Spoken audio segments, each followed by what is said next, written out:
Assalamualaikum warahmatullahi wabarakatuh. Tetap semangat dengan Pak Dedi dalam ilmu kimia. Tentu saja kita akan coba sekarang adalah materi apa nih nampaknya ya.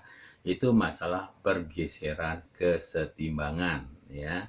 Jadi ya kesetimbangan-kesetimbangan tentu saja ya mengalami suatu pergeseran-pergeseran apabila terjadi suatu gangguan-gangguan ya. Kita lihat di sini masalah pergeseran kesetimbangan. Bila pada suatu kesetimbangan diberikan suatu tindakan aksi dari luar, maka sistem kesetimbangan tersebut mengadakan reaksi yang sedemikian rupa sehingga pengaruh aksi tersebut menjadi sekecil mungkin ya. Ibaratnya kalau kita dalam keadaan diam saja kemudian ada korek api didekatkan kepada kita yang menyala, kita selalu menghindar secara refleks karena dia akan mengganggu kesetimbangan. Jadi kalau kesetimbangan itu diberi aksi dari luar, maka dia akan mengalami suatu pergeseran sekecil mungkin. Itu yang dinamakan dengan ajas Le Chatelier ya. Ya. Kemudian kita lihat lagi di sini adalah untuk pergeseran kesetimbangan adalah apa sih yang menyebabkan suatu pergeseran kesetimbangan tersebut? Yaitu adalah masalah konsentrasi ya. Konsentrasi. Konsentrasi itu adalah banyaknya partikel ya. Apabila di dalam sistem kesetimbangan homogen, konsentrasi salah satu zat diperbesar, maka kesetimbangan akan bergeser ke arah menjauhi zat tersebut. Sebaliknya, jika konsentrasi salah satu diperkecil, kesetimbangan akan bergeser mendekati zat tersebut. Ya, jadi intinya, apabila konsentrasi kita diperbesar, kesetimbangan akan bergeser menjauhi zat tersebut. Ya, jadi kalau kita misalkan mendapatkan rezeki dari Allah Subhanahu gitu kan, tolong rezeki yang kita peroleh kita berikan kepada kaum duafa, kaum miskin, semacam itu. Insya Allah Allah akan menambahkan rezeki kita. Ya, tapi kita juga jangan sampai dengan pesimis ya, jangan sampai kita pesimis gitu kan. Kalau kita tidak kekurangan, insya Allah Allah akan memberikan. Ya, maka di sini ya konsentrasi diperbesar, kesetimbangan akan menjauhi derajat tersebut. Ya, berikanlah kepada kaum duafa. Konsentrasi diperkecil, jangan pesimis. Allah akan memberikan rezeki kepada kita, mendekati zat tersebut. Tawakalah semacam itu. Kemudian yang kedua, ya selain masalah konsentrasi adalah volume, ya volume dan tekanan. Di mana volume itu berbanding terbalik daripada tekanan. Jadi kalau volume diperbesar, tekanan menjadi kecil.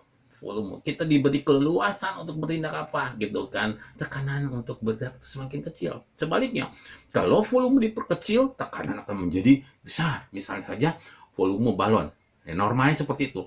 Kemudian kita tekan, ya menjadi lebih kecil lagi, volumenya menjadi kecil lagi. Apa yang akan terjadi? Ledakan. Kenapa? Tekanan akan menjadi lebih besar. Jadi kalau begitu, ya apa nih akibatnya nih? Ya, jika misalnya saja ini bergantung daripada koefisien. Ya, apabila volume diperbesar, tekanan akan diperkecil. Maka kesetimbangan akan bergeser ke jumlah koefisien yang lebih besar. Jadi kalau volume diperbesar, kesetimbangan akan bergeser ke jumlah koefisien yang besar. Artinya tekanan menjadi kecil. Sebaliknya, jika volume diperkecil, tekanan akan menjadi besar. Maka kesetimbangan akan bergeser ke jumlah koefisien yang lebih kecil. Ya, jadi kuncinya di sini adalah kalian menghitung ya jumlah koefisien baik di ruas kiri maupun di ruas kanan. Ya.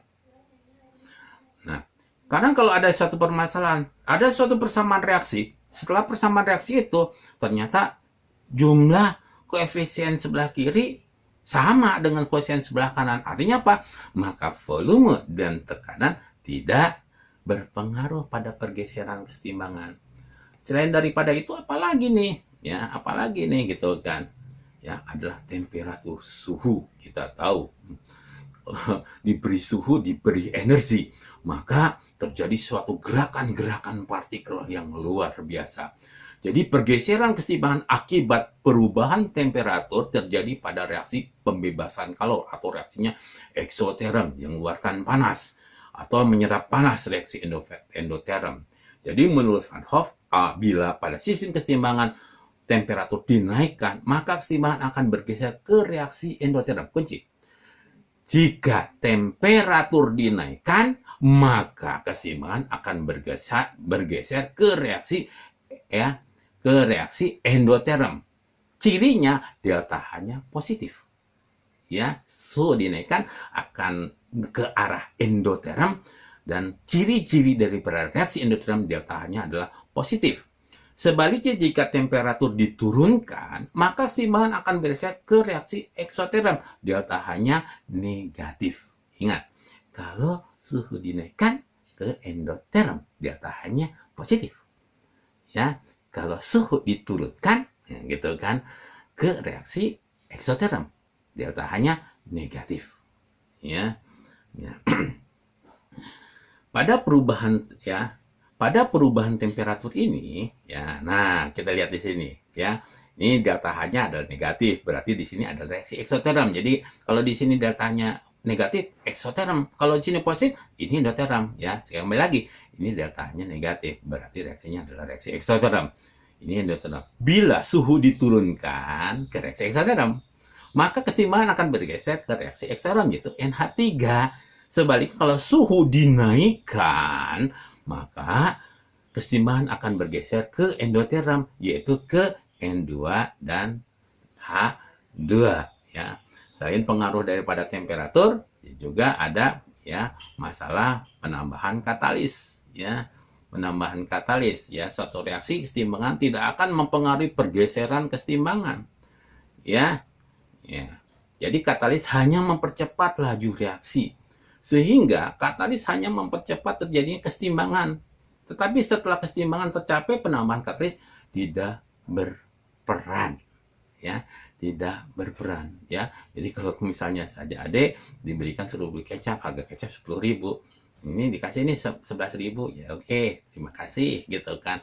Ya pelan-pelan lah. Tapi kalau dikasih 15.000 kayaknya lebih cepat. Tapi tetap kecapnya hanya satu. Ya, demikianlah pembahasan Pak Dedi masalah pergeseran keseimbangan.